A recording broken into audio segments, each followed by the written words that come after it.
जय भीम सगळ्यांना। आजचं जे महाराष्ट्रातलं एकंदर राजकारण चालू आहे त्याच्या अनुषंगाने विषय हा प्रस्थापित सत्ताधारी युत्या आघाड्यांमध्ये अडकलेलं महाराष्ट्राचं वंचितांचं राजकारण असा घेतलेला आहे खरं तर।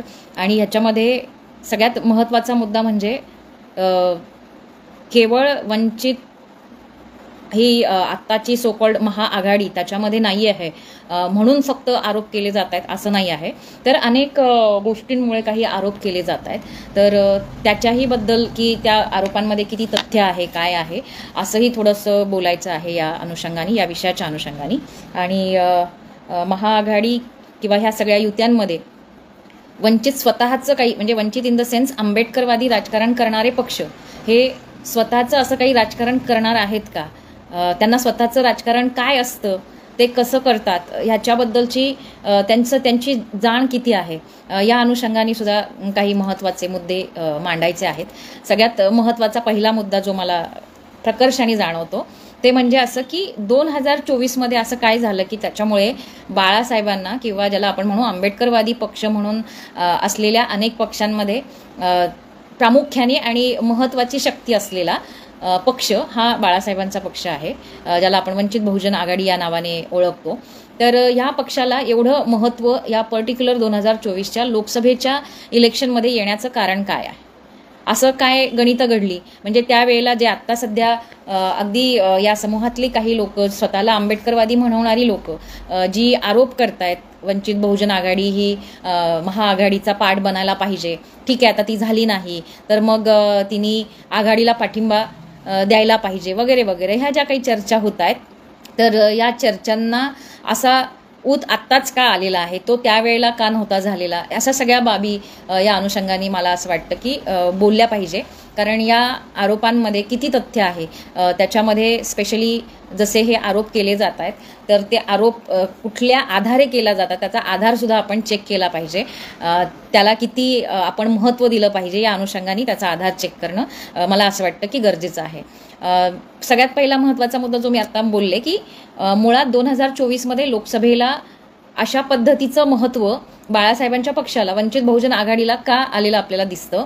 आणि त्याचं कारण जी आपण बघतो तर सगळ्यात महत्त्वाचं कारण म्हणजे इथे असलेला 2019चा रिझल्ट हा त्याच्यासाठी खूप मोठा कारणीभूत घटक ठरलेला होता। आणि तोच एकमेव घटक असं जर आपण थोड्या वेळेसाठी गृहीत धरलं म्हणजे मताची किंमत जी आहे, जी बाबासाहेबांनी आपल्या सगळ्यांना सगळ्या भारतीयांना हे जे वोटचं किंवा ज्याला आपण म्हणू की आपल्या मताची किंमत ही आपल्याला या अनुषंगाने कळेल की एवढं मतदान झालं की त्याच्यामुळे बाळासाहेबांच्या पक्षाला वंचितला घेतल्याशिवाय किंवा त्याच्याबद्दल बोलल्याशिवाय आपल्याला महाराष्ट्राच्या राजकारणामध्ये मुळातच पुढे जाता येणार नाही। आपल्याला माहिती आहे की सो कॉल्ड दलित पक्षांमध्ये किंवा त्याला म्हटलं जातं, खरं तर त्याला दलित पक्ष असलं काही नाव देण्याच्या ऐवजी वंचित जे सत्तेमध्ये नाही आहेत अशा सगळ्या वंचित घटकांना सत्तेमध्ये आणण्याचं काम हे आंबेडकरवादी राजकारणाची जे लोक जे पक्ष आंबेडकरांना प्रमाण मानणारे आहेत किंवा आंबेडकर फिलॉसॉफी मानणारे आहेत, आंबेडकरवाद जपणारे आहेत, त्या सगळ्यांची ही एक दृष्टी आहे की जे सत्तेत नाही त्यांना त्या सगळ्या सत्तेमध्ये इक्वल समान स्थान निर्माण करणं ही चळवळीची गरज आहे। आंबेडकर चळवळीची सगळ्यात महत्त्वाची गरज ही आहे किंवा त्याच्यासाठीचा तिचा सगळा तो लढा आहे। आणि त्यामुळे राजकारणही म्हणजे राजकीय क्षेत्रसुद्धा हे त्याच्यापासून काही वेगळं आहे असं मला वाटत नाही। त्यामुळे आंबेडकरी चळवळीचं हे पण एक लक्ष आहे की राजकीय सत्तेमध्ये तुम्हाला कसं स्थान मिळेल आणि जरी तुम्ही अल्पसंख्याक असाल, जातीचं गणित आपल्याला माहिती आहे की ज्या जातीची संख्या जास्त असेल त्यांना राजकारणामध्ये फार मोठं महत्त्व, भारतीय राजकारणामध्ये फार मोठं महत्त्व आपल्याला प्राप्त झालेलं दिसतं। म्हणजे जे काही सत्ताधारी पक्ष म्हणून आपण जे बघतो आहोत ते कसे पक्ष आहेत तर ते सोकॉल्ड उच्चवर्णीयांचेच पक्ष आहेत आणि त्याच्यामुळे त्यांची जर संख्या जास्त असेल किंवा उच्चवर्णीय असल्यामुळे त्यांना काही मधल्या जातींचा जो पाठिंबा मिळतो जो खालच्या नेतृत्वाला मिळत नाही त्याच्यामुळे हे सत्ताधारी पक्ष बनलेले आहेत। म्हणजे तुमच्या आमच्या मतांवर राजकीय पक्ष हे जे उच्चवर्णीयांची जी राजकीय पक्ष आहेत ते सत्ताधारी बनलेले आहेत, ही गोष्ट आपण एकतर लक्षात घेतली पाहिजे। म्हणजे त्यांना स्वतःहून त्यांची अशी काही फिलॉसॉफी खूप ग्रेट आहे का की ज्याच्यामुळे ते सत्ताधारी बनलेले आहेत। मुळात आंबेडकरी राजकारणाने किंवा आंबेडकरी चळवळीने ही गोष्ट लक्षात घेतली पाहिजे की त्यांच्या पक्षाची कुठलीही फिलॉसॉफी ही आंबेडकरवादापेक्षा फार काही श्रेष्ठ आहे की ज्याच्यामुळे त्यांना सत्ता मिळते असं अजिबात नाही. इथे उच्च जातीचं असणं, त्याचा बेस, त्याच्यामुळे जे बाबासाहेबांनी जी थिअरी मांडलेली आहे की खालच्या जातीचे लोक उच्च जातीयांचं अनुकरण करतात, किंबहुना ते त्यांच्यावर काही ठिकाणी गावांमध्ये स्पेशली अजूनही खेड्यांमध्ये त्यांच्यावर अवलंबून असतात, त्याच्यामुळे बऱ्याचदा त्याला ते बळी पडतात. म्हणजे हे सगळे जातीचे बळी पडलेले लोक आहेत की ज्याच्यामुळे कधी कधी लाचारीमधनं सुद्धा हे मतदान जे आहे ते होत असतं. परंतु एवढं असताना सुद्धा म्हणजे किंवा खालच्या जातीचं नेतृत्व स्वीकारायचं नाही म्हणून मधल्या जातींना पटत नसलं तरी उच्चवर्णीयांना मतं देणं असा जो प्रकार घडतो, त्याच्यामुळे सुद्धा सत्ताधारी पक्षांना राजकीय सत्ता त्यांच्या हातात आलेली असं आपण म्हणू. बरं, राजकीय सत्ता हातात आल्यानंतर ज्यांनी त्यांना मतदान केलं त्या मतदार व्यक्तीला किंवा त्या समूहाला किंवा एकंदरच समाजाला अशा काही गोष्टी दिल्यात का की ज्याच्यामुळे सत्ताधाऱ्यांनी विना अट बिना शर्त कायम सत्तेमध्ये टिकून राहावं? रादर आपल्याला असं दिसतं की काँग्रेसच्या काळापासून आता भाजप सरकार जे आहे हे सगळे दोन्ही सत्ताधारी पक्ष, या दोन्हीही पक्षांचं ज्याला आपण म्हणू की भ्रष्टाचार हा सगळ्यात मोठा आहे. दोन्ही पक्षाचं म्हणजे भाजपनी जरी भ्रष्टाचारमुक्त काँग्रेस असं म्हणून जे काही प्रचार करून सत्तेमध्ये येण्याचं गणित बसवलं तर ते फक्त त्याच्यामुळे झालंय का?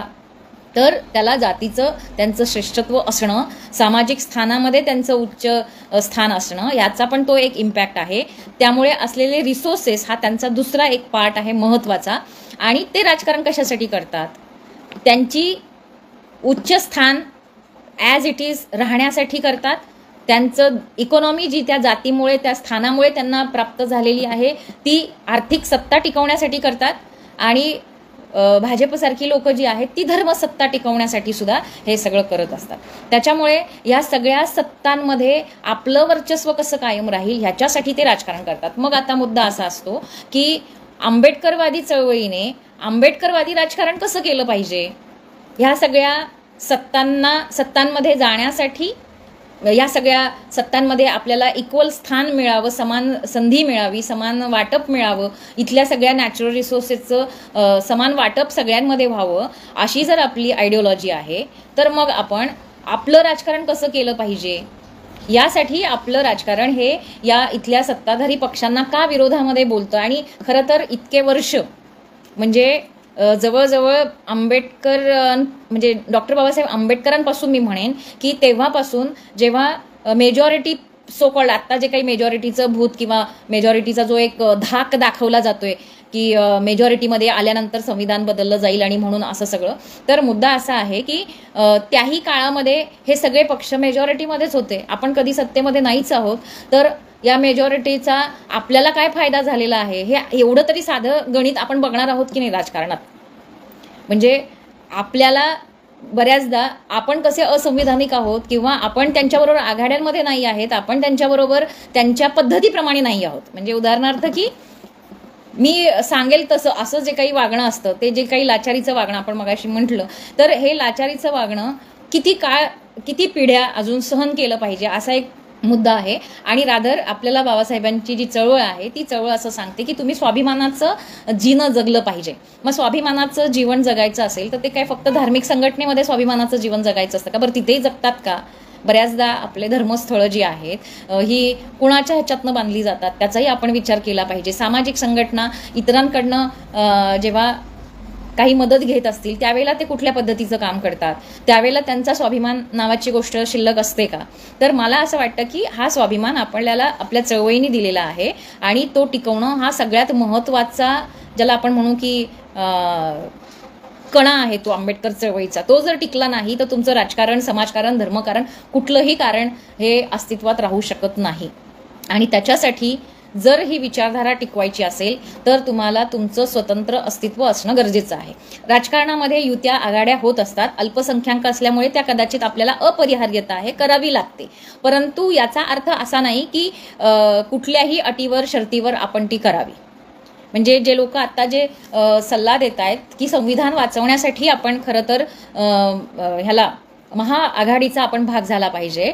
तर मुळात आपल्या पक्षाचं अजेंडा काय असतो, तुम्ही जर BSP पण बघा किंवा आता वंचित आघाडीचं बघा, काय आहे त्यांच्या पक्षाचे अजेंडे, ते संविधान विरोधी अजेंडे आहेत का?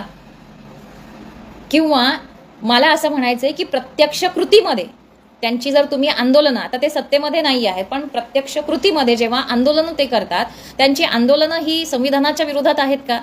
ती कुठल्या संविधानाच्या विरोधामध्ये कुठेतरी त्या संविधानाचा अपमानकारक बोललं जाईल असं काही वागतात, बोलतात का?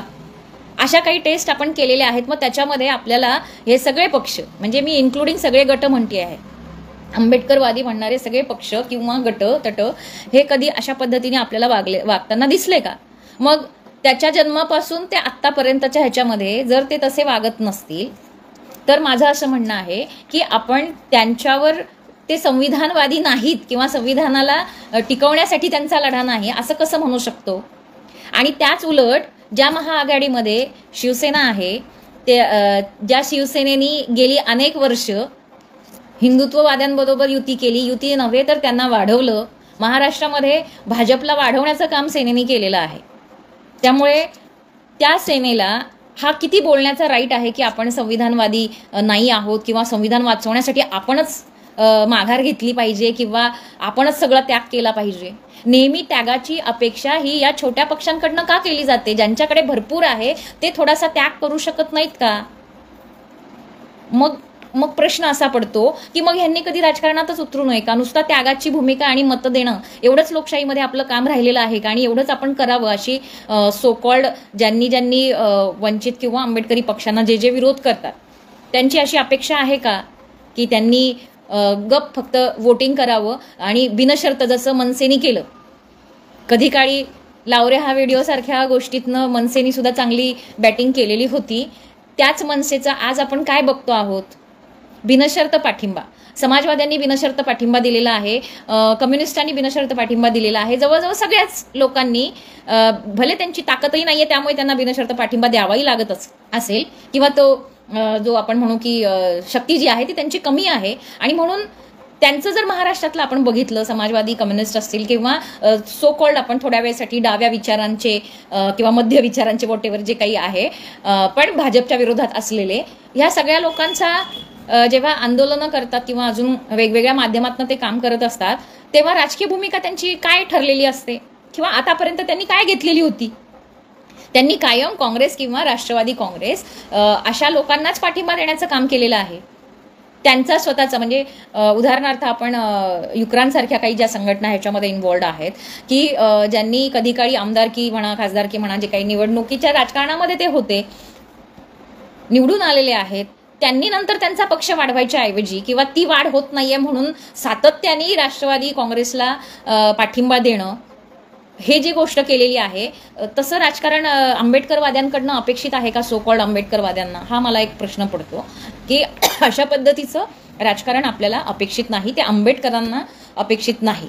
आता मुद्दा असा आहे की मग अशा पद्धतीचं जर आपल्याला राजकारण करायचं नसेल तर मग आपण कशा पद्धतीचं राजकारण केलं पाहिजे? आपलं स्वतःचं असं काही राजकारण असलं पाहिजे की नाही? म्हणजे उदाहरणार्थ मी याच्यामध्ये अगदी काही स्वार्थ म्हणून सुद्धा काही गोष्टी मांडणार आहे की राजकारण हे स्वार्थासाठी, म्हणजे मला काय हवंय त्याच्यासाठी मला हे करायचंय. स्वार्थ इन द सेन्स चांगल्या अर्थाने स्वार्थ म्हणते आहे, सामूहिक हित, वंचितांचं हित साधण्यासाठीचं मला जे राजकारण करायचं आहे त्याच्यासाठी हा पक्ष काढलाय ना. नाहीतर मग पक्ष काढायची गरज काय आहे?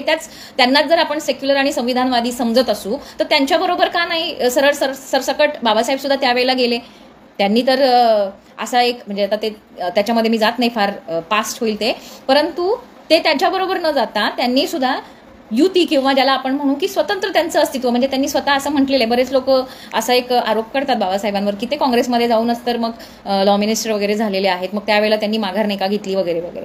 परंतु तुम्ही हे लक्षात घ्या की त्यावेळेला सुद्धा त्यांनी स्वतंत्र बाण्याचं राजकारण केलं आतून, ज्याला आपण म्हणू की युतीमधनं ते सरकारमध्ये गेलेले आहेत, परंतु स्वतः त्याला आपण एक त्यांचं वाक्य होतं की मी मातीचा ढेकळासारखं मी त्या ह्याच्यातनं वाहून जाणारा नाही, मी दगडासारखा तिथे खंबीर राहू शकतो, तसं तुमची अवस्था नाही आहे. मग मला असं म्हणायचंय की त्याच्यानंतर असे दगड आपण तयार करू शकलो नाही का की आपण अजूनही मातीचे ढेकळेच आहोत? आणि त्यामुळे मला असं वाटतं की आपण जर स्वतःला आता त्या अवस्थेपर्यंत आणण्यामध्ये बाबासाहेबांच्या विचारधारेमुळे, ती चळवळ टिकवल्यामुळे, भले त्याचे अनेक तुकडे झाले असतील पण ती कुठल्या ना कुठल्या ह्याच्यामध्ये ती चळवळ आपण टिकवली, त्याच्यामुळे आज राजकारणात सुद्धा आपल्याला अस्तित्व आहे असं मला वाटतं. म्हणजे तुम्ही बघा, नॅशनल लेवलचा पक्ष असलेला BSP सुद्धा महाराष्ट्राच्या राजकारणातनं हद्दपार झालेला आपल्याला दिसतो. इव्हन देशाच्या पातळीवर सुद्धा तुम्ही जर बघितलं तर इंडिया आघाडी फार काही दलित पक्षांना एंटरटेन करत नाही. मग या महाआघाडीला म्हणजे ज्यांच्याकडे सगळं आहे, सगळे रिसोर्सेस त्यांच्याकडे आहे, पैसा त्यांच्याकडे आहे, सगळं त्यांच्याकडे असताना सुद्धा काही जागा, आणि एवढंच नाही, बाकी सगळ्यांची त्यांना ज्याला आपण म्हणू बिनशर्त पाठिंबा आहे ना बाकी सगळ्यांचा. मग ज्यांचा नाही त्यांच्यासाठी काही सीट्स ह्या न देण्याची ही जी मानसिकता आहे, ही जातीय मानसिकता नाही आहे का? म्हणजे जसं भाजपला काँग्रेसचं राजकारण संपवायचं आहे, त्याच्यासाठी भाजप त्यांचं राजकारण करतं, त्याच्यासाठी ते पक्ष फोडतात किंवा त्याच्यासाठी भ्रष्टाचाराला मोठं फुगवून सांगतात आणि 70 वर्षामध्ये काहीच केलं नाही असे आरोप करून ते त्यांचं राजकारण करतात, त्यांचं काँग्रेसचं अस्तित्व संपवण्यासाठी. काँग्रेस आपलं अस्तित्व किंवा महाआघाडी आपलं अस्तित्व म्हणजे वंचितांचं किंवा आंबेडकरवादी राजकारण करणाऱ्या पक्षाचं अस्तित्व संपवण्यासाठी काय करतं? आपल्याला भाजपची बी टीम म्हणतं, आपल्याला आपण संविधानवादी नाही आहोत असं रेटून सांगतं. आपल्याच मधल्या काही सोकॉल्ड इंटेलेक्च्युअल किंवा खरेच इंटेलेक्च्युअल पण आहेत त्याच्यामध्ये, परंतु इंटेलेक्च्युअल लोकांनी खरंच आंबेडकरवादी राजकारणाचा पाया मजबूत करण्यासाठी त्याच्यामध्ये फील्डवर ते कधी उतरलेत का? त्यांच्यासाठी कधी त्यांनी राजकारण केलेलं आहे का? हा मला एक खूप महत्त्वाचा प्रश्न ह्याच्यातनं पडतो. आणि जर त्यांनी तो पक्ष वाढवण्यासाठी प्रयत्न केला नसेल किंवा आंबेडकरवादी राजकारण इतर पक्षाचे लोक त्यांना पटत नसतील, तर त्यांनी स्वतः आपण स्वतः आंबेडकरवादी पक्ष काढून आपण चालवून बघूया असा म्हणून काही प्रयोग केला झाला असता एखादा गट. पण तुमचा गट, तुम्ही जर इंटेलेक्च्युअल आहात तर तो वाढलाही असता तेवढा मोठ्या प्रमाणात, जसा कांशीराम साहेबांचा त्यावेळेला आपल्याला वाढलेला दिसतो. भले तो महाराष्ट्रात तेवढा वाढलेला नसेल पण UP-मध्ये त्यांनी त्यांचा रिझल्ट काढलेला दिसतो. तसं ह्या इंटेलेक्च्युअल लोकांनी याला पर्याय म्हणून दुसरा पर्याय काढला का, की ज्याच्यामुळे त्यांची रेष मोठी झाली असती आणि त्यांनी त्यांचा पक्ष वाढवला असता. कसं आहे की शेवटी इथे बाळासाहेबांच्या मागे फक्त घराणं म्हणून लोक जात नाहीत, आणि मला असं वाटतं की क्लासपेक्षा मास जो आहे, जो फॅक्च्युअलमध्ये फील्डमध्ये असतो, तो बाळासाहेबांबरोबर किंवा वंचित पक्षाबरोबर, वंचित बहुजन आघाडीबरोबर अजूनही ठाम आहे. आणि त्याच्यामुळे सगळ्यांना जी काही, सगळ्याच पक्षांना जी दहशत बसलेली आहे ती ह्याचीच दहशत बसलेली आहे. कारण क्लास त्यांच्याबरोबर जाऊन उपयोगाचा नाहीच आहे. क्लासने कितीही बोंबा मारल्या तरी क्लासची मर्यादा काही लोकांच्या पलीकडे जात नाही. अगर ती गेली असती तर त्यांचे पक्ष असते, त्यांचं स्वतंत्र राजकारण कदाचित आज उभं झालं असतं, परंतु त्यांना कुणाचा ना कुणाचा तरी आधार घेत किंवा त्यांच्यामध्ये डायरेक्ट सरेंडर होत त्यांना राजकारण करावं लागतं. याच्यासारखी वाईट परिस्थिती कुणाची असू नये, आणि ती आपल्या ह्याची अजिबात असता कामा नये, कारण आपण स्वाभिमानाचं राजकारण शिकलेलो आहोत. हा एक मुद्दा मला ह्याच्यातनं मांडायचा होता. दुसरं असं की आंबेडकर वादी म्हणूनचे जे पक्ष, म्हणजे आंबेडकरी राजकारण म्हणून जे काही राजकीय पक्ष स्थापन झालेले आहेत, सपोज आपण असं गृहीत धरू की हे पक्ष शून्य झाले, सगळ्या आघाड्यांना, युत्यांना, कुणाला काय जे मदत पाहिजे सगळी अशी मदत करण्याची भूमिका घेतली. थोड्या वेळेसाठी आपण अदर वे राऊंड करून बघूया की काय नेमकं होऊ शकतं. उदाहरणार्थ, आणि आपल्याकडे उदाहरण आहे, म्हणजे मला त्याचं इमॅजिनेशन सुद्धा करावीशी गरज नाही वाटत, इमॅजिन करण्याची गरज वाटत नाही, कारण वास्तवामध्ये अशी उदाहरणं आपल्याकडे आहेत. म्हणजे फॉर एक्झाम्पल, मी त्यांना अजिबातच म्हणजे कमी लेखत नाहीये आणि इतरांनीही कमी लेखण्याचा प्रयत्न करू नये, त्यांची ताकद आहे. रादर रामदास आठवलेंचा जो RPIचा जो गट आहे त्याची मोठी ताकद मुंबईमध्ये आहे. शक्ती म्हणून तो पक्ष आजही म्हणजे बऱ्याच लोकांच्या अडीनडीला तो मदतीलाही येत असतो. परंतु असं असताना सुद्धा त्यांच्याकडे ज्या पद्धतीची माणसं आहेत म्हणा, लोक आहेत म्हणा, किंवा ज्या पद्धतीचा आपला हा जो समाज आहे, ज्याच्यावर फॉल्स केसेस दाखल केल्या जातात, सगळेच लोक काही लढा द्यायला तयार नसतात, त्याच्यामुळे RPIचा उपयोग त्यांना होतो आणि म्हणून सत्ताधाऱ्यांबरोबर जाण्याची त्यांची अपरिहार्यता आहे. मला एक सांगा की आता ते काय पद्धतीची त्यांनी भूमिका घेतलेली आहे? पूर्णपणे सरेंडर आहे. मग पूर्ण, आणि ते काही आज भाजपबरोबर असतील पण त्याच्या आधी यांच्याबरोबर सरेंडरच होते ना. काय पद्धतीचं वागणं किंवा काय पद्धतीचे फायदे त्याच्यामुळे समाजाला झाले ते समाजाने आणि इंटेलेक्च्युअल क्लासनी सांगावेत की असे फायदे झाले बघा त्याचे. त्यामुळे आपण सगळ्यांनी स्वतंत्र राजकारण करायच्या ऐवजी ह्यांच्यामध्ये जाऊन राजकारण केलं पाहिजे. आपण जोपर्यंत अशी पण एक काय म्हणू आपण, एक विचित्र आर्ग्युमेंट केलं जातं की त्यांच्याकडे जाऊन आपण बळकट व्हायचं आधी आणि मग आपलं राजकारण. मला एक सांगा की त्यांच्याकडे जाऊन आल्यानंतर तुम्हाला बळकट होता येतं असं जर तुम्ही मांडलं तर सगळे लोक सुद्धा तिकडे जाऊनच बळकट होतील ना. ते तुमच्याकडे का इंडिपेंडेंटली काम करतील किंवा त्यांनी करावं. त्यामुळे मला असं वाटतं की आंबेडकरी चळवळीने गेली 70 वर्ष भाजपला रोखलेलं आहे. भाजपला वाढवण्यामध्ये आंबेडकरी राजकीय पक्षाचा कुठल्याही गटाचा त्याच्यामध्ये हात नव्हता किंवा नाही. आणि जे स्वतंत्र आणि स्वाभिमानाचं राजकारण करतायत ते पक्ष लोकांनी, आंबेडकरी चळवळीतल्या जनतेने उचलून धरलेली आहे. ती इंटेलेक्च्युअलनी धरलेली नसतील, कारण इंटेलेक्च्युअल लोकांचे काही हितसंबंध सुद्धा अडकलेले असतात. त्यांनाही त्यांची काही कामं सत्ताधाऱ्यांकडनं करून घ्यायची असतात. त्याच्यामुळे सुद्धा बऱ्याचदा आपल्याला हा एक गैरसमज समाजामध्ये पसरवला जातो आणि असं सांगितलं जातं की आपण ह्यांच्याबरोबर जाण्यानेच आपला फायदा होणार आहे. मला असं वाटतं की काँग्रेस आणि भाजप ह्याच्यामध्ये तात्विक लेव्हलला सुद्धा काही फरक आहे असं मला वाटत नाही. ज्यांना कुणाला हे माहिती आहे की संविधानामध्ये इकॉनॉमीच्या, ज्याला आपण आर्थिक आधारावर, आर्थिक निकषावर रिझर्वेशनची कुठलीही सोय केलेली नाही आहे, असं असताना सुद्धा 10% आरक्षण, ज्याची कधीही मागणी नव्हती अशा समाजाला ती देण्यात आलेली आहे. ती भाजपच्या काळामध्ये देण्यात आलेली आहे, पण त्याची खूप आधी मांडणी काँग्रेसनेच केलेली होती. 10%चा रिझर्वेशन आणायचा मुद्दा हा काँग्रेसचा मुद्दा आहे. भाजपनी त्याला फक्त एक आपण म्हणू की अस्तित्वात आणण्याचं काम केलं. म्हणजे पॉलिसी लेवलला, इवन जे काही आपण खाऊजा धोरण म्हणतो ते खाऊजा धोरण कुणाचं आहे, किंवा ज्या बौद्धांच्या बाबतीमध्ये हे बोललं जातं की बौद्धांना ज्या सवलती, म्हणजे त्यावेळेला धर्माचा मुद्दा पुढे आणून की आता तुम्ही धर्मांतरित आहात आणि म्हणून मग रिझर्वेशनच्या ज्या सवलती आहेत त्या तुम्हाला दिल्या जाणार नाही किंवा मिळणार नाही, कारण संविधानाच्या ह्याच्यामध्ये ते बसत नाही. मग त्यावेळा म्हणजे त्याच्यासाठी 90 हे साल उजळावं लागतं. काँग्रेसच होती ना त्यावेळेला.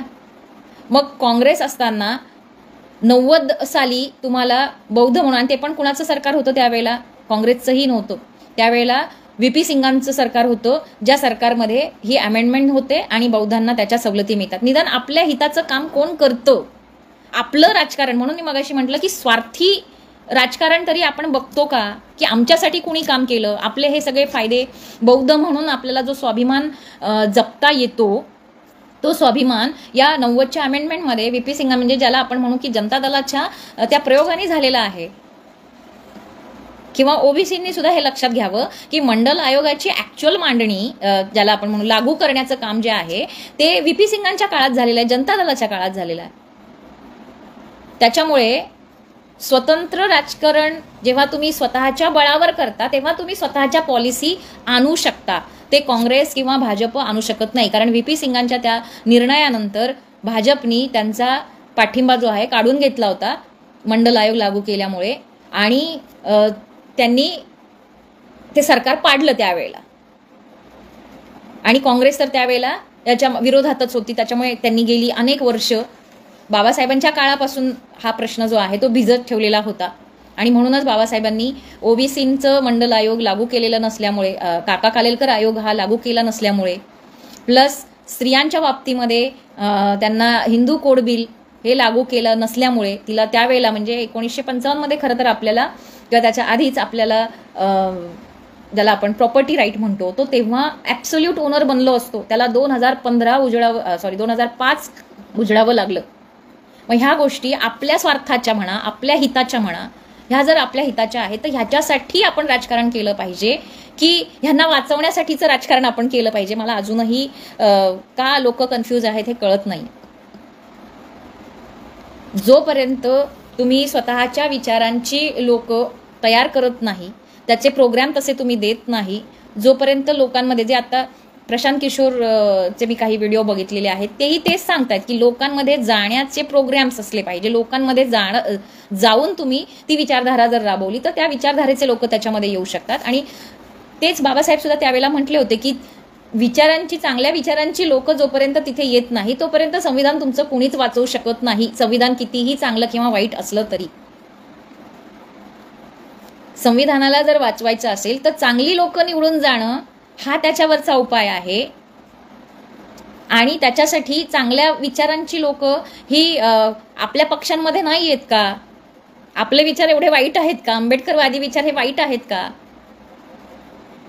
ज्यांना म्हणजे मी स्वतः ती अटेंड केली होती, मी मागच्या ह्याच्यामध्ये कदाचित त्याचा उल्लेख केला होता की निर्भय बनोच्या ह्याच्यातनं काँग्रेस किंवा महाआघाडीचा एक विचार पुढे आणण्यात आला होता. तिथे सुद्धा फक्त 2 घोषणा झाल्या होत्या, एक जय भीमची घोषणा होती आणि जय शिवाजी, अशा 2 घोषणा त्याच्यामध्ये झालेल्या होत्या.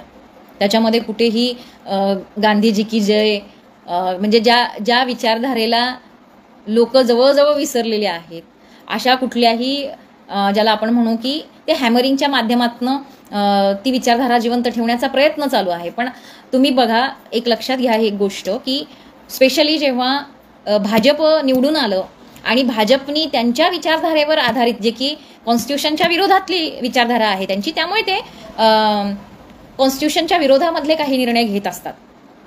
आणि या सगळ्या कारणांमुळे मग त्याच्यामध्ये जो ह्याचा निर्णय असेल म्हणजे शेतकऱ्यांचे ती कायदे असतील म्हणा, NRC CA सारखे मुद्दे असतील, ह्याच्यामुळे सगळ्यात पहिल्यांदा म्हणजे जेवढे कदाचित आपल्या प्रशिक्षणांमधनं किंवा शिबिरांमधनं आंबेडकर पोहोचले नसतील तेवढे भाजपच्या त्या चुकीच्या कृत्यांमुळे आंबेडकर घराघरांमध्ये पोहोचले. बाबासाहेब भले ते संविधानाच्या माध्यमातनं किंवा संविधानवादी असलेले बाबासाहेब त्यांना मान्य असतील तर तेवढे का असेना पण ते बाबासाहेब तिथपर्यंत पोहोचले. ह्या गोष्टीचा फायदा आपण घ्यायला पाहिजे का काँग्रेसनी घ्यायला पाहिजे? म्हणजे मला हा प्रश्न पडतो की ह्याचं एनकॅश जे आहे ते कुणी करायला पाहिजे? आणि त्याचं एनकॅश करणारा महाराष्ट्रामध्ये जर वंचित बहुजन आघाडीसारखा पक्ष पुढे येत असेल तर आपण त्याला का नको वाढवायला? आपला काँग्रेस पक्ष आपला आहे का? बऱ्याचदा जी कारणं दिली जातात ती एकच कारण जे आत्ता 2024 मध्ये दिसतं ते एकच कारण आहे आणि ते म्हणजे की भाजपाला रोखायचं आहे. कुणाकुणाला भाजपाला रोखायचं आहे त्या सगळ्यांनी माघार घेणं गरजेचं होतं. मग त्याच्यामध्ये ही अपेक्षा केवळ वंचित बहुजन आघाडीकडनं का केली जाती आहे? बरं, असं नाही की त्यांच्याकडनं कुठलेच प्रयत्न झाले नाही. उलट या वेळेला त्यांनी जे प्रयत्न झाले ते सगळे डिस्क्लोज केले. हा त्यांचा, हे तुम्ही समजून घ्या, हे राजकारण खूप चांगलं केलं बाळासाहेबांनी. त्याचं कारण असं की बंद खोलीमध्ये झालेली चर्चा, त्याच्यातले मेसेज, त्याच्यातनं गैरसमज मोठ्या प्रमाणात आपल्या विरोधामध्ये पसरवले जातात. पण ओपन केल्यामुळे हे गैरसमज पसरवणं ह्या वेळेला म्हणजे जे 2019च्या नंतरच्या इलेक्शनच्या ह्याच्यामध्ये म्हणा, ज्या पद्धतीने बरेच जण असाही उल्लेख करतात की 2019 नंतर विधानसभेमध्ये आपलं मतं जे आहे ते कमी झालेलं होतं. त्याची कारणं होती ना, कारण भाजपची बी टीम म्हणून सारखं हॅमरिंग केलं गेलं, त्यामुळे अनेक म्हणजे बौद्धांबरोबर बाकीच्याही लोकांचा विश्वास बसायला तो वेळ गेलेला आहे, तो कालावधी गेलेला आहे आणि त्याच्यामुळे त्याचा परिणाम ह्याच्यामध्ये झालेला आपल्याला दिसतो. आणि त्या ज्या काही त्रुटी होत्या, त्या पर्टिक्युलर मतांचं जे कमी टक्के झालेले होते त्याची परिणिती, त्याचा परिणाम म्हणून बाळासाहेबांनी त्या बऱ्याचशा त्रुटी या नंतरच्या 2024च्या इलेक्शनमध्ये खूप सफाईनी त्याला घालवलेलं आहे. मला वाटत नाही, म्हणजे जेव्हा हे लोक म्हणतात की BSP आणि वंचित बहुजन आघाडी या पक्षाला, ह्या पक्ष आणि इतर जे काही छोटे मोठे पक्ष आहेत त्या सगळ्यांना मतविभाजन होतील आणि त्यामुळे भाजप निवडून येईल, असं जे काही एक नरेशन बनवलं जातंय त्याला छेद देण्यासाठी. कारण बऱ्याच जणांचं असं म्हणणं आहे की भाजप संविधान बदलू शकतं म्हणून 400K पार पाहिजे. परंतु वास्तव हेही आहे, भाजपनी जवळजवळ 9 ते 10 वेळा सर्वे केलेला आहे त्यांच्या पक्षाचा. आणि म्हणून तुम्ही लक्षात घ्या की लोकांचा असंतोष आहे लोकांच्या मनामध्ये, भाजपच्या विरोधामध्ये असंतोष आहे लोकांच्या मनामध्ये आणि त्याच्यामुळे ते मतदान हे विरोधातच जाणार आहे, भाजपच्या विरोधातच जाणार आहे. मुद्दा असा होता की हे विरोधात जाणारं मतदान एनकॅश कुणी करायचं? मग त्याचा फायदा फक्त सत्ताधाऱ्यांनीच का घ्यावा? त्याचा फायदा आमच्यासारखे अनेक वर्ष आंबेडकरवादी राजकारण करणारे जे पक्ष आहेत त्यांनी सुद्धा या असंतोषाचा फायदा, कारण संविधानासाठी तेही लढलेले आहेत, त्यांनी अनेक वर्ष त्यांचा तर ज्याला आपण म्हणू जाहीरनामाच हा प्रियांबल असतो, जी संघटनेची प्रस्तावना आहे तोच आपला अजेंडा कायम राहिलेला आहे. त्याच्यामुळे अशा सगळ्या अवस्थेमध्ये या पक्षाला बी टीम म्हणणं म्हणजे जसं ते बुद्धाच्या बाबतीमध्ये झालेलं आहे की बुद्धालाच मग 9वा अवतार म्हणून, रामाचाच कसा आपल्या विष्णूचाच 9वा अवतार म्हणून त्याला आपल्याकडे खेचणं, हे जे काही प्रकार आहे अशा पद्धतीने वटवलं जातं, जे काही राजकारण केलं जातं. मग त्या राजकारणाचे आपण बळी का ठरावे असा मला एक प्रश्न पडतो आणि म्हणून मला असं वाटतं की आपण त्याच्यावर कायम बोलतं राहिलं पाहिजे. दुसरं असं की याच्यामध्ये ज्याला आपण म्हणू की बार्गेनिंग पॉवर जी आहे ती तुमची कधी वाढली, 2019 मध्ये आपण थोड्या वेळेसाठी असं गृहीत धरू की त्याच्यामध्ये थोडी इमोशनल लाट पण होती 2018 मध्ये जे भीमा कोरेगाव झालेलं होतं त्याच्यामुळे. परंतु जाणीवपूर्वक जेव्हा ही लाट 2024 मध्ये ही मोठ्या प्रमाणामध्ये आपल्याला दिसेल की म्हणजे माणसं ह्या लाटेवर फार काळ राहू शकत नाही ना, त्याच्यानंतरही आपल्याला ॲज कम्पेअर टू जर आपण तुलना केली इथे असलेल्या समाजवादी किंवा तत्सम सगळ्या पक्षांशी किंवा जे संविधानवादी म्हणून समजले जातात त्या सगळ्या पक्षांशी, तर आपण किमान काही जागांसाठी बाळासाहेब ॲक्च्युली 6 जागांचं गणित मांडत होते की ज्याच्यामध्ये ज्याला आपण म्हणू की त्यांची जिंकण्याची शक्यता किंवा मतदान वाढण्याची शक्यता दोघांच्या ह्याच्यामुळे. मग मला अजून असा प्रश्न पडतो की आघाड्यांमधल्या लोकांना, स्वतःच्या पक्षातल्या कार्यकर्त्यांना हे सांगणं अवघड जातंय का किंवा मतं ट्रान्सफर करणं त्यांना अवघड जातंय का? म्हणजे उदाहरणार्थ उद्या त्यावेळेला सपोज आघाडीचा भाग बाळासाहेब बनले असते, वंचित पक्ष हा जो आहे VBA जर आघाडीचा भाग झाला असता, आपण जर तर ह्याच्यासाठी बोलतोय की आपल्याला दोन्ही बाजू कळण्यात मदत होईल म्हणून.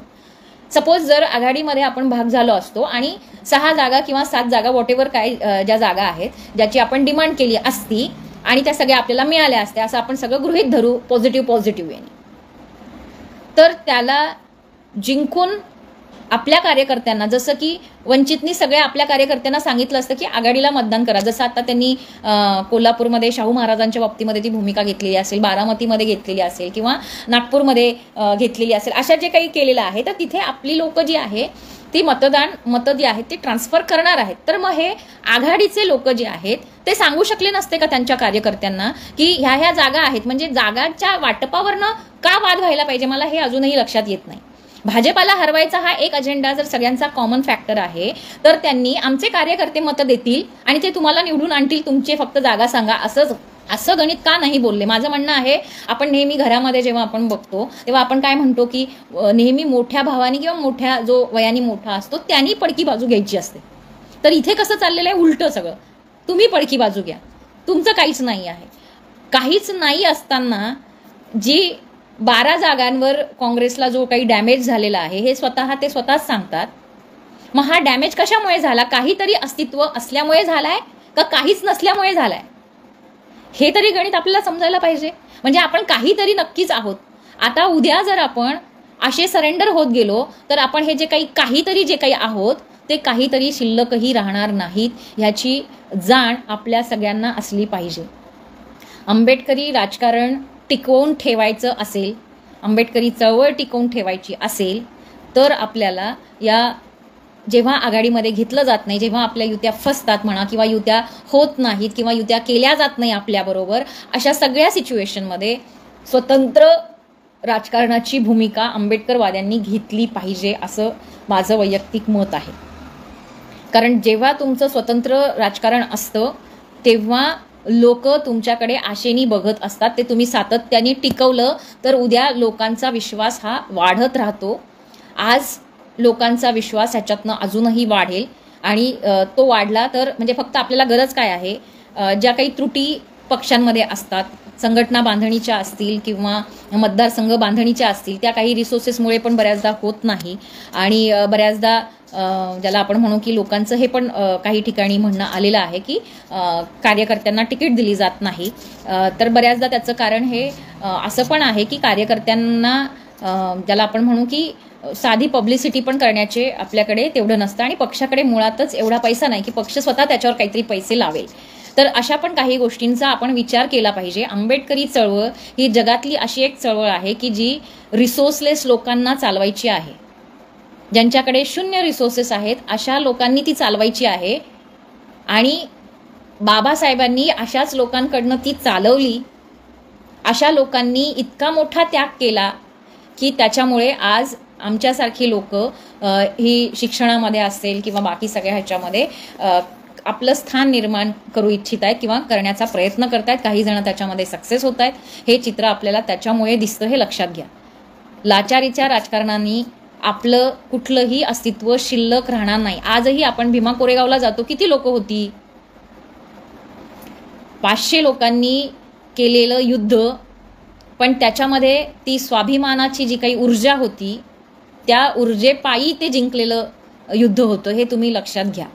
त्याच्यामुळे आज किती संख्या आहे किती हे नाही, अस्तित्व असणं आणि ती स्वाभिमानाची ऊर्जेसकट ते अस्तित्व टिकवणं हे सगळ्यात गरजेचं मला वाटतं. म्हणजे उद्या आज आपण जर असं केलं असतं वंचित बहुजन आघाडीने की त्यांनी सरसकट आघाडीबरोबर युती केली असती, म्हणजे आघाडीमध्ये ते पाठ बनले असते. सरेंडर ओनली वन, एकच जागा अकोल्याची, कारण त्याच्या पलीकडे ते लोक काही देण्याच्या ह्याच्यामध्ये दिसत नव्हतं. कारण त्या 3 जागा ज्या काही डिस्क्लोज केल्या होत्या त्यातल्या त्या 2 जागा तर काही आपल्या उपयोगाच्या नव्हत्या, जिथे आपली शून्य कमी ताकद असलेल्या जागा त्या दिलेल्या होत्या. त्याच्यामुळे त्यांना एकच जागा द्यायची होती, त्याच्या पलीकडे काही द्यायची नव्हती. त्यामुळे बिनशर्त किंवा मग सीट, 1 सीट और नो सीट, असंच एक गणित आपल्याला त्यावेळेला दिसतं. आणि त्याच्यामुळे मला असं वाटतं की असं जर अशा पद्धतीने आपण त्याच्यामध्ये गेलो असतो तर काय पद्धतीचं राजकारण उद्या आपण उभं करू शकलो असतो, कशाच्या आधारे आपण हे बोलू शकलो असतो की आमची ताकद इथे एवढी आहे तिथे तेवढी आहे. पुन्हा तुम्हाला 2019चाच रेफरन्स द्यावा लागला असताना, जो स्वतंत्र पद्धतीने केलेल्या राजकारणाचं उदाहरण होतं ते. त्याच्यामुळे मला असं वाटतं की तुम्हाला तुमचं स्वतंत्र किती अस्तित्व आहे त्याच्यावर आधारितच बार्गेनिंग करावी लागते. आणि ही बार्गेनिंग पॉवर ही स्वतंत्र स्वाभिमानामुळे निर्माण होत असते. त्याच्यामुळे मला असं वाटतं की उद्या आपण अशा पद्धतीने लाचारीने जर सरेंडर होत गेलो तर आपल्याला आपली बार्गेनिंग पॉवर संपेल. आणि जे आठवल्यांचं आज होताना दिसतंय ते उद्या अशा स्वाभिमानी नेतृत्वाचं होण्याची शक्यता नाकारता येत नाही. आणि त्याच्यामुळेच मला असं म्हणावंसं वाटतं की स्वतंत्र राजकारणामध्ये म्हणजे एकतर अजून एक गोष्ट मला सांगावीशी वाटते. ओव्हरऑल भारतामध्ये इंडिया आघाडी नावाची जी काही गोष्ट स्थापन करण्याचा जो प्रयत्न आपल्याला दिसतो, आंबेडकरवादी राजकीय पक्ष म्हणून 2 राज्य, ज्याला एक UP आहे आणि एक महाराष्ट्र आहे, की जिथे बऱ्यापैकी आंबेडकरी राजकारणाचं किमान पाडण्याचं गणित बसतं. किंबहुना त्यांची इतकी बार्गेनिंग पॉवर नक्कीच त्या चळवळीने टिकवलेली आहे. चळवळीच्या माध्यमातून ती पक्षाकडनं टिकवली जाते, असं सगळं ते गणित आहे. आणि म्हणून मला असं वाटतं की या 2 राज्यातल्या पक्षांच्या लिडर्सची चर्चा अजिबात नाही. त्यामुळे मला असं वाटतं की ह्याच्यातनं केवळ जातीय मानसिकता दिसते. जसं त्यावेळेला कांशीराम साहेब पण हे म्हणायचे की सापनाथ आणि नागनाथ हे दोघंही, म्हणजे भाजप आणि काँग्रेस हे दोघंही एकच आहेत. त्यामुळे ह्या सगळ्यांना वंचितांचं राजकारण त्यांना करायचंच नाही आहे. त्यांना वंचितांसाठीही काही करायचं नाही आणि वंचितांचंही राजकारण करायचं नाही. त्यांना आंबेडकर आयडिओलॉजीचंच राजकारण मुळात मान्य नाही आहे. त्यामुळे अशी ऊर्जा ज्या वेळेला आपल्याला मिळते त्यावेळेला त्या ऊर्जेला घेऊन पुढे जाणं हे गरजेचं असतं. आज जसं बाकीच्यांचं झालंय तसं मला वाटतं की आपलंही आहे की आपल्याला आपलं अस्तित्व टिकवायचं आहे. हे अस्तित्व धोक्यात आलेलं आहे. आणि ते धोक्यात म्हणजे कारण की सगळ्याच पक्षांनी, भाजपनी सुद्धा, काँग्रेसनी सुद्धा, शिवसेनेपासून सगळ्याच पक्षांनी, कारण शिवसेनेनेच असं कोणीतरी, म्हणजे मला एक कळत नाही, बरेच लोक ज्याला आपण म्हणू की संविधानवादी किंवा संविधान वाचवण्यासाठी डायरेक्ट पक्षांमध्ये, काँग्रेसमध्ये प्रवेश केलेला असेल किंवा शिवसेनेच्या पक्षांमध्ये त्यांनी प्रवेश केलेला असेल. तिथे गेल्यानंतर कधीतरी की ह्या जे स्वतंत्र राजकारण करतात ह्यांच्याबद्दल पॉझिटिव्ह कधीतरी मांडणी करतात का, म्हणजे करत असतील का, मला हा जरा प्रश्न पडतो. म्हणजे मी असं का म्हणते आहे की तुम्ही कशाच्या आधारे, किंवा ती लोक किंवा बाकीची जी लोक आहेत ती कशाच्या आधारे म्हणतात की त्यांनी काँग्रेसकडे किंवा आघाडीमध्ये जावं. म्हणजे उदाहरणार्थ मी ह्याचं उदाहरण देईल, जे आत्ता वर्षा गायकवाडांना आत्ता तिकीट जाहीर झालं, पण त्याच्यासाठी तिला स्ट्रगल कुठे करावा लागला. तिला जे म्हणजे काँग्रेसचे जे सेंट्रल बॉडीचे दिल्लीमध्ये त्यांनी जाऊन ते मागून घेतलेलं आहे. म्हणजे त्यांना जवळजवळ नाकारलेलंच होतं. म्हणून इथल्या म्हणजे एक मी व्हिडिओ बघितला होता बाळासाहेबांच्याच, मला वाटतं अकोल्याच्या त्या ह्याच्यामध्ये काँग्रेसचाच तो माणूस होता ज्यांनी हे वाक्य बोललेला की पटोले जो आहे तो पटोले ज्याला आपण म्हणू की नाना पटोले, तर ते भाजपचे किंवा संघाचाच माणूस आधीचा तो आहे आणि त्याच्यामुळे तो अशा पद्धतीचंच राजकारण करत आहे. तर उद्या हे सगळे जे पक्षातली लोक, आघाडीमधले जे लोक उद्या निवडून येतील असं आपण गृहीत धरूया आणि ते निवडून आल्यानंतर भाजपबरोबर युती करणार नाही किंवा सरकार स्थापन करणार नाही ह्याची गॅरंटी हे आघाडीमध्ये जाण्याचे सल्ले देणारे लोक देणार आहेत का? त्यांनी तरी किमान असा बॉन्ड लिहून द्यावा की आम्ही ज्या पक्षांच्या जीवावर उड्या मारत आहोत ते पक्ष भाजपबरोबर युती करणार नाहीत किंवा भाजपबरोबर जाणार नाहीत. ते स्वतः पक्ष देत नाही आहे, पण जे असं म्हणतायत ते तरी असा एखादा बॉन्ड किंवा असं काही ओपनली सांगतायत का की हो ते जाणार नाहीत. याची गॅरंटी कुठलाही व्यक्ती देऊ शकत नाहीत, कारण ज्यांनी आतापर्यंत सत्ता उपभोगलेली आहे आपण त्याच्यामध्ये कधीच नव्हतो. सत्ता आपल्या हाती कधी आलेली नाही आहे. जी आलेली होती ती फार कमी काळ टिकलेली आहे. त्यामुळे अशा ज्या काही सत्तेमध्ये जी लोक इतकी काळ आहेत त्यांचे हात दगडाखाली दडलेले आहेत आणि ईडी सीबीआयच्या माध्यमातून ते कधीही तिकडे जाऊ शकतात.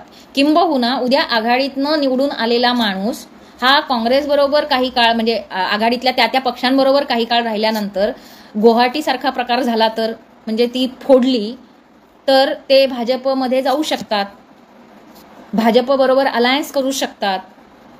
2014 शरद पवारांनी जो पाठिंबा दिला होता त्याला तुम्ही स्ट्रॅटेजी म्हणून सांगितलं जातं बऱ्याचदा. म्हणजे त्यांच्या स्ट्रॅटेज्या आणि आपल्या स्ट्रॅटेज्या नसतात.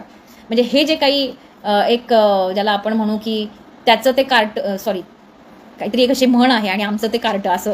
तर हे जे आहे की प्रत्येकाला नियम वेगळा लावायचा, एकच नियम लावायचा नाही. हे जे काही विषमतेची नियम लावण्याची जी काही एक पद्धत आहे तर ही पद्धत सुद्धा बदलायला पाहिजे. त्याच्यासाठी खूप मोठी नैतिकता तुमच्याकडे पाहिजे. ती नैतिकता या पक्षांकडे आहे असं मला दिसत नाही. सत्तेसाठी काहीही करण्याची त्यांची तयारी आहे आणि मग त्यासाठी ते भाजपबरोबर जायला सुद्धा तयार बसलेले असतील असं मला वाटतं. आणि म्हणून माझं असं म्हणणं आहे की उद्या किमान आपण जे काही स्वाभिमानाचं राजकारणाबद्दल बोलतोय तर त्याच्या आधारे अजून जनमतामध्ये वाढ होईल. परंतु इकडे गेलेली लोक भाजपमध्ये जर गेली तर मग ते भाजप म्हणजे त्याला रोखण्याचं काम आहे का?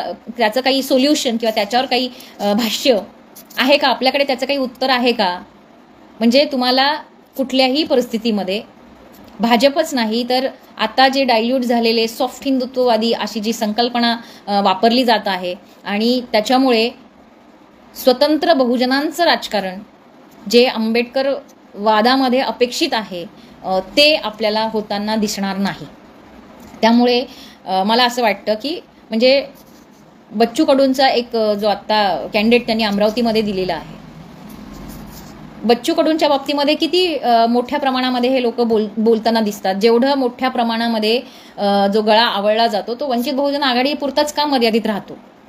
म्हणजे माझं असं म्हणणं आहे की एकच पट्टी सगळ्या ह्याला का नाही ॲप्लिकेबल होत? आणि जसं तुम्ही वंचितला सांगताय तसं तुम्ही काँग्रेस किंवा आघाडीमध्ये असलेल्या पक्षांना का सांगत नाहीत की ह्यांचा स्वाभिमान, ह्यांचा स्वतंत्र राजकारणाचं जे हे आहे मुद्दे आहेत ते व्हॅलिड मुद्दे आहेत आणि त्याला तसा न्याय दिला जावा असं का नाही म्हटलं जात? 48 मध्ये 6 म्हणजे फार काही मोठी मला वाटत नाही की जागा हे केल्या. म्हणजे 6 जागा किंवा ज्याला आपण म्हणू की 3 मधली जी फक्त एकच जागा होती जी त्यांची हक्काची म्हणून आपण कन्सिडर करूया तर ती सोडली तर कुठलीही जागा देण्याची मानसिकता ह्यांची नाही दिसत आपल्याला. आणि त्यामुळे मला असं म्हणावंसं वाटतं की ही दुसरं तिसरं काही नाही आहे. दोन्ही पक्षामध्ये जातीयतेचं लक्षण आहे, जातीय मानसिकतेचं राजकारण ते करतात आणि आपण जात ॲनहिलेशनचं मानसिकता बनवण्याचं राजकारण आपण केलं पाहिजे. आणि त्याच्यासाठी ज्याला आपण सांस्कृतिक राजकारण म्हणतो तेही व्यवस्थित बसवलं पाहिजे. बऱ्याच गोष्टी ज्याला आपण म्हणू की ड्रॉबॅक आहेत त्याच्यावर काम करण्यासाठी खरं तर इंटेलेक्च्युअल लोकांनी पुढे यायला पाहिजे. हा जो क्लास हा अशा वेळेला काँग्रेसच्या बाजूने उभा राहतो जेव्हा स्वतंत्र राजकीय पक्षाची बांधणी चालू असते किंवा ज्याला आपण म्हणू की त्याची स्वतंत्र अस्तित्व बांधण्यासाठीचा जो प्रयत्न करावा लागतो त्याच्या वेळेला ही लोक कुठे गेलेली असतात, तेव्हा ही पुढे का येत नाहीत? मला हा खूप मोठा प्रश्न आपल्याही समाजातल्या लोकांना विचारावासा वाटतो की तुम्ही जे आपण म्हणतो की सगळ्यात पढे लिखे लोगोंनी धोका दिया असं जरी म्हटलेलं असेल तर ती त्यावेळची आहेत. आज बरीचशी पढे लिखे पण चांगली लोक ह्याच्यामध्ये साथ देत आहेत बाळासाहेबांना. असं पूर्ण निगेटिव्ह चित्र अजिबात कुठल्याही मीडियाच्या माध्यमातून उभं करू नये. जे करत असतील त्यांना तुम्ही सांगा. ज्यांची कुणाची लिस्ट आलेली आहे त्या सगळ्यांच्या बाबतीमध्ये त्यांचं स्वतःचं असं योगदान नाही. आज त्यांच्यामुळे वंचितला महत्त्व आलेलं नव्हतं, कधी आलेलं नाही. त्यांच्या बोलण्याने किंवा त्यांच्या हो किंवा नाही म्हणण्याच्या मताने वंचितला फरक पडत नाही, किंबहुना आंबेडकरी राजकारणाला, आंबेडकर चळवळीला फरक पडत नाही. जे लोक जाणार आहेत ते जाणारच आहेत.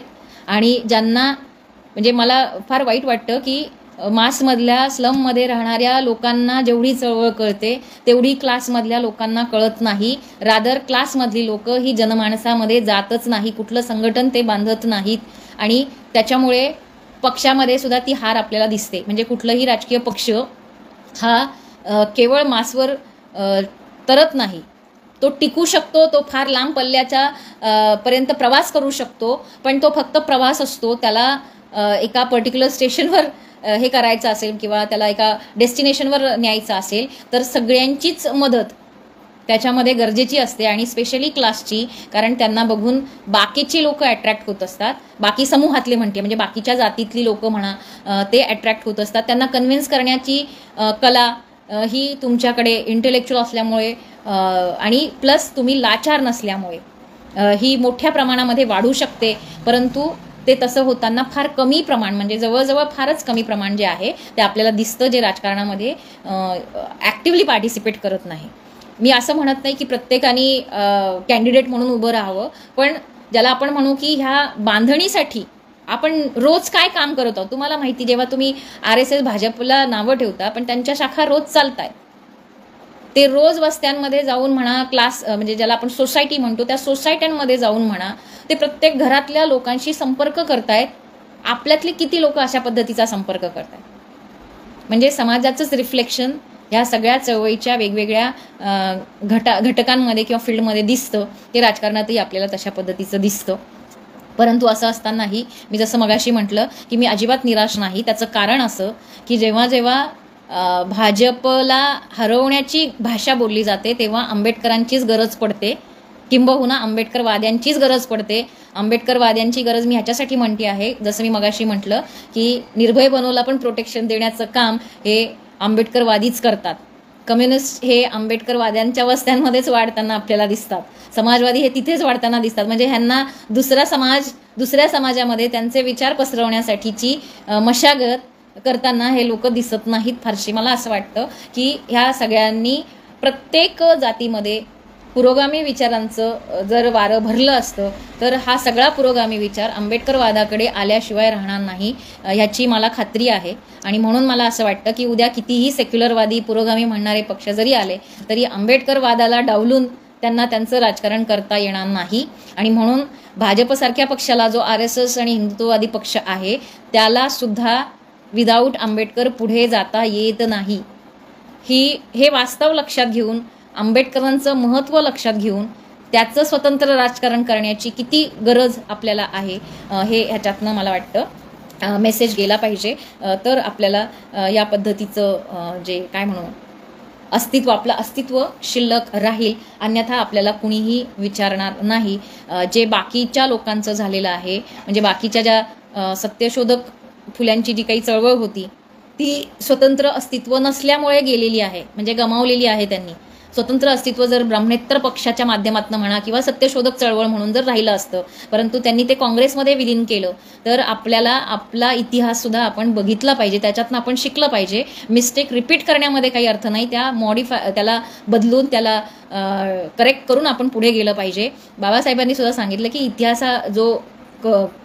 तोच इतिहास घडवू शकतो जो इतिहास जाणतो, ज्याला इतिहासाची माहिती. आणि आपल्याला हा इतिहास माहिती आहे की ब्राह्मणेतर पक्ष किंवा जे सत्यशोधक किंवा फुल्यांची जी चळवळ होती त्या चळवळीतली बरीचशी उच्च जातीतली लोक ही काँग्रेसमध्ये गेल्यामुळे, सरेंडर झाल्यामुळे नंतर त्यांचं अस्तित्व किंवा फुल्यांची चळवळ जवळजवळ नाहीशी झाली होती, जी फक्त आंबेडकर चळवळीमुळे रिवाईव्ह झालेली आहे. कारण बाबासाहेबांनी फुल्यांना आपलं गुरु मानलं, बुद्धांना गुरु मानलं, त्यामुळे फुल्यांची चळवळसुद्धा पुन्हा एकदा जिवंत करण्याचं काम हे आंबेडकर चळवळीने केलेलं आहे, ज्याचं आत्ता क्रेडिट बाकीचे समता परिषदासारख्या ज्या गोष्टी आहेत, म्हणजे आम्ही जेव्हा कॉलेजला होतो तेव्हा फुलेवाड्यावर आम्ही कधीच समता परिषद बघितलेली नव्हती, तेव्हा तिथे पुस्तकांची रेलचेल आणि ते बघायचो आम्ही. परंतु आत्ता तिथे एकता मिसळ किंवा समता परिषदाचं ते खूप मोठं भव्य ते हे असतं, तर हे सगळं झालेलं आहे. म्हणजे जेव्हा जेव्हा हे लोक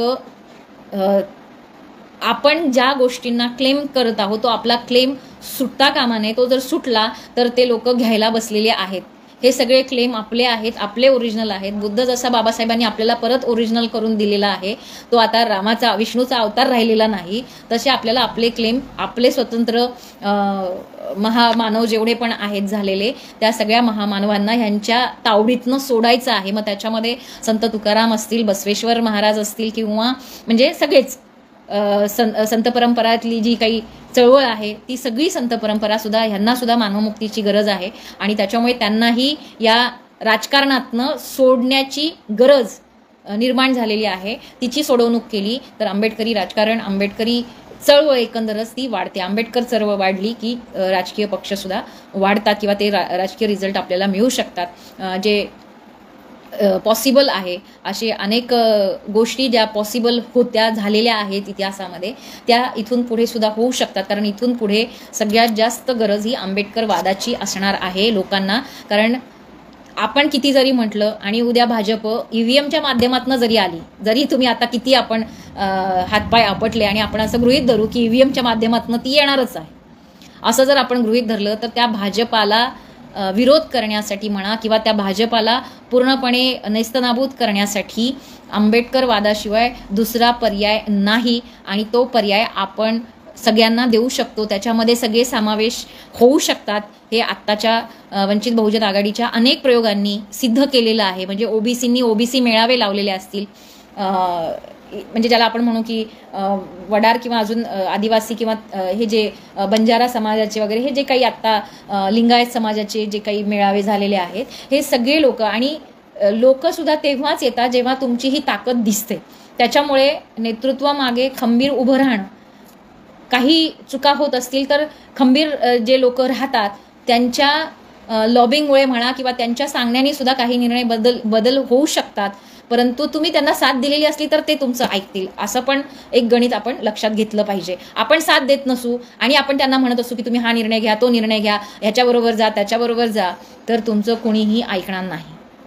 त्याच्यामुळे आपल्या स्वतंत्र राजकारण करणाऱ्या पक्षांना आंबेडकरवादी चळवळींनी, आंबेडकरवादी लोकांनी, समाजाने, मग ते कुठल्याही जाती धर्मातले लोक असू शकतात, त्यांनी साथ दिली पाहिजे असं मला वाटतं. आणि एवढं बोलून मला वाटतं की हे जे काही युत्या आघाड्यांमध्ये जे काही राजकारण आपलं अडकलेलं आहे त्याच्या बाहेर पडण्याची आपली वेळ आलेली आहे. आणि आपण ह्या युत्या आघाड्यांमधनं म्हणजे कधी कधी आपण म्हणू शकतो की ही अपरिहार्यता अशा येऊ शकतात की आपल्याला युत्या कराव्या लागतात. अल्पसंख्याक असल्यामुळे युत्या कराव्या लागतात. तुमची विचारधारा कमकुवत आहे म्हणून युत्या कराव्या लागत नाहीत. आपल्याला आपलं रिसोर्सलेस असणं, आपण इकॉनॉमिकली, सोशली हे जे काही बॅकवर्डनेस आहे जे या जातीव्यवस्थेमुळे आलेलं आहे, त्याच्यामुळे आपल्याला या युत्या कराव्या लागतात. त्याच्यामुळे आपलं नेतृत्व कितीही चांगलं असलं तरी समाज स्वीकारत नाही आणि म्हणून आपल्याला माघार घ्यावी लागते. आणि त्याच्यामुळे मला असं वाटतं की युत्यांची गरज उद्या होऊ शकते, परंतु आज आपण ज्या पद्धतीचं म्हणजे बार्गेनिंग पॉवर सातत्याने वाढत राहिलं तरच आपण युत्या आघाड्यांमध्ये टिकू शकू. अदरवाईज आपल्याला राजकारणातनं बाहेर टाकलं जाण्याची शक्यता नाकारता येत नाही. म्हणून आपण आपल्या स्वतंत्र आंबेडकरवादी, आंबेडकर बाण्याचं राजकारणामध्ये आपण साथ दिली पाहिजे असं मला स्वतःला वाटतं. आणि तेच अनेक समाजातल्या आपल्या लोकांनाही वाटतं.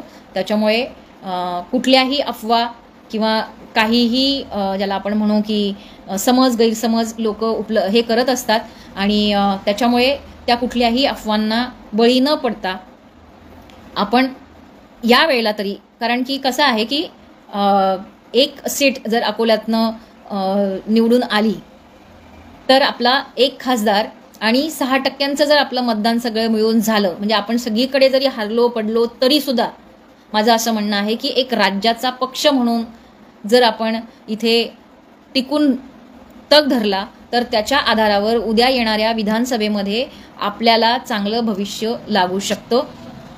प्रोव्हाइडेड त्याला कंडिशन्स आहेत, नो डाऊट, की काम केलं पाहिजे. अजून काम करण्याची गरज आहे, ती संपलेली नाही, ती गरज कधीही संपत नसते. त्यामुळे मला असं वाटतं की सातत्याने प्रत्येकाने आपापलं कॉन्ट्रीब्युशन, मग जसं मी मागे बोललेले की एका व्यक्तीने 5 मतं 10 मतं काय तुम्ही पद्धतीचं कॉन्ट्रीब्युशन देऊ शकता राजकारणामध्ये, समाजकारणामध्ये. तुम्ही स्वतःचं संघटन, छोटे जरी संघटन तुम्ही बांधले तरी आपले 4 लोक ऐकतात का आणि 4 लोक आपल्या सांगण्यावरून मतं देतात का, अशी एक तुमची पत निर्माण करणं, तेवढी विश्वासार्हता निर्माण करणं गरजेची आहे. एवढं जरी तुम्ही केलं तरी सुद्धा आपल्याला चांगले दिवस येऊ शकतात. रादर आंबेडकर वाद आपला यशस्वी होऊ शकतो अगदी राजकारणात सुद्धा. सो मी इथेच थांबते. जय भीम सगळ्यांना. तुमचा जे काही फीडबॅक असेल, अगदी अपोजिट जरी असला, विरोधातला जरी असला तरी तो बोला. माझं असं म्हणणं आहे की मनामध्ये खदखदत ठेवू नये, आरपारची चर्चा झाली पाहिजे. त्याच्यामुळे काय होईल ना की एकतर आपल्याबद्दलचे मतभेद जे असतात त्याचं विश्लेषण, चर्चा होऊन आपलं मन साफ होऊन आपण पुढे काहीतरी कामं करू शकू. अदरवाईज ते मनात ठेवून त्याचं डिस्कशन न करतात जर आपण एकमेकांशी न बोलता असेच पुढे जात राहिलो तर त्याचा काही फायदा चळवळीला होणार नाही. त्यामुळे लोकांनी चळवळ म्हणून या सगळ्या धर्मकारणाकडे, राजकारणाकडे सगळीकडे बघावं. शेवटचा मुद्दा जो की राहून गेला तो राहू नये म्हणून मी बोलून टाकते आहे की जो की धर्माचा आहे, धर्मांतर बंदीचा कायदा. धर्मांतर ज्याला आपण म्हणू की रोखणं, हे पण भाजपचं किंवा ह्याचं काम आहे, सो कॉल्ड सेक्युलरवादी म्हणणाऱ्या पक्षांचं. तर हे धर्मांतर बंदीचे कायदे अशा पद्धतीने आणतायत तर धर्मसंघटनांना सुद्धा कामं करता येणार नाही. त्यामुळे धर्मसंघटनांनी राजकीय भूमिका का घेणं गरजेचं असतं, ह्याच्यात हे सगळ्या गोष्टी दडलेल्या आहेत. त्यामुळे तुमचा धर्म वाचवायचा असेल तर तुम्हाला या राजकारणामध्ये उडी घेणं गरजेचं आहे. बाबासाहेबांनी जेव्हा धर्मांतर केलं होतं तेव्हा तुम्हाला संघटित होण्यासाठी धर्मांतर करावं लागेल. तुम्हाला आर्थिक तुमची चळवळ राबवायची असेल त्याच्यासाठी धर्मांतर करणं गरजेचं आहे. तुमची मानसिक बळ तुम्हाला वाढवायचं असेल, द्रव्यबळ, मानसिक बळ, हे सगळं वाढवण्यासाठी बाबासाहेब म्हणतात धर्मांतर करा. त्याच्यामुळे त्याही चळवळीचं महत्त्व हे व्हाया राजकारण जात असतं. बिना राजकारणाचा माणूस असू शकत नाही असं एक, म्हणजे एव्हरीथिंग इज पॉलिटिक्स असं जे सांगितलं जातं ते आत्ताच्या घडीला वास्तवामध्ये दिसतंय आपल्याला. तर त्याचा भान ठेवून लोकांनी निर्णय घ्यावेत आणि आंबेडकरी राजकारणाला भक्कम मजबूत करण्याचं काम कुठल्याही, मग ते भाजप असो, काँग्रेस असो किंवा अजून तिसरा कुठला तरी उद्या येऊ शकतो, त्याचा कुणाचीही भीती दाखवली तरी आपलं स्वतंत्र राजकारण आपण सोडता कामा नये. कारण आंबेडकरवादामध्ये ती ताकद आहे आणि त्याच्यामुळेच हा देशसुद्धा वाचू शकतो. आणि देशाला वाचवायचा असेल तर आंबेडकरवाद वाचवणं गरजेचं आहे. आंबेडकरवाद वाचवायचा असेल तर आंबेडकर चळवळ आणि त्याचं राजकारण वाचवणं गरजेचं आहे. तर मी इथेच थांबते. जय भीम सगळ्या.